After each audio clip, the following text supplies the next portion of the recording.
Decisão Aliança Mudança para Progresso atuhalau remodelação do oitavo governo e da nehanesan bolo mai be fahe lahanesan. Declaração ne atohusi deputado PD Antônio da Conceição ba STL Quartane e a Parlamento Nacional.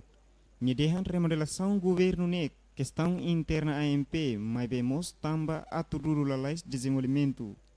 Classe depois de Hanoi remodelação do governo, né, bahami, né, questão interna AMP ini, né, maka kami Hanoi mencatat ligado a capacidade de execução do orçamento, ligado a capacidade de análise da situação política legal da União, ligado a capacidade para halo desenvolvimento legal da União. Neve decisão ini dan hal mudança, hal Hanoi mais de posisi de consciência, ou sama atu bela dulu lalai desenvolvimento nasional. Nunemos deputado PLP Sabino Guntur kata remodela moço tamba exigência husi comissão sira. Remodelação moço tamba né exigência husi condições de vida. Exigência mais condições de vida kata público todo né tahu preocupações de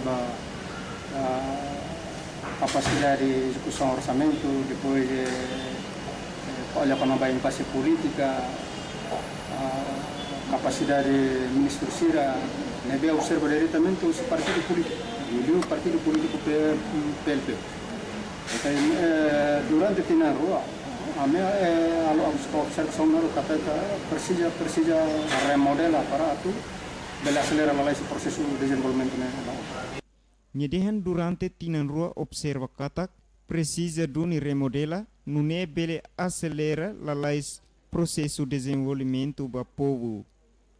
Entretanto, ministro nebe atu remodela se reinforma comissão atu avalia mag bele hatene.